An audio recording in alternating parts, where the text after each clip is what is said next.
বঙাইগাঁও সৃজনগামত ৫ ফেব্ৰুৱাৰীৰ পৰা ইষ্টেমা অসম ভিত্তিত ইষ্টেমাক লৈ পৌৰগতিত চলিছে কাম কাজ। তিনিদিনীয়া কাৰ্যসূচী অনুষ্ঠিত হ'ব ইষ্টেমা। এই ইষ্টেমা কৰ্তৃপক্ষই লৈছে নানা কাৰ্যসূচী। নিচাজাতীয় দ্ৰব্যৰ বিৰুদ্ধে সজাগতা সৃষ্টি কৰাৰ বাবে মূল লক্ষ্য বান্ধি লৈছে। সকলোকে আৰ্থিক সহযোগ কৰিবলৈ আহ্বান জনাইছে উদ্যোক্তাই।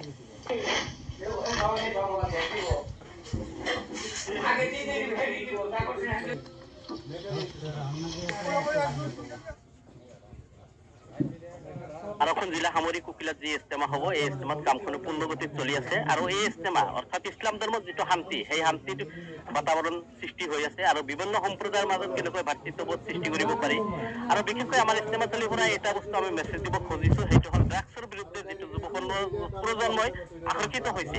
আমাৰ ইষ্টেমৰ পৰা এটা মেছেজ যাব, যিটো ড্ৰাগছটো কেনেকৈ আমি সমাজৰ পৰা নাইকিয়া কৰিব পাৰি, সেইটো মানে এটা আমি পণ লৈছো এই ইষ্টেমৰ পৰা সেই মেছেজটো দিম। লগতে আমাৰ আছে বাল্য বিবাহটো কেনেকৈ বন্ধ কৰিব পাৰি এই কাৰ্যটো এই ইষ্টেমাতলিৰ পৰা দিম। লগতে তৃতীয়তে বিভিন্ন সম্প্ৰদায়ৰ মাজত ইছলামে কেনেকৈ শান্তি পায় বা কেনেকৈ ভাতৃত্ববোধ সৃষ্টি কৰিব পাৰে সেই বাণীটো আমি এই ইষ্টেমাতলিৰ পৰা দিম।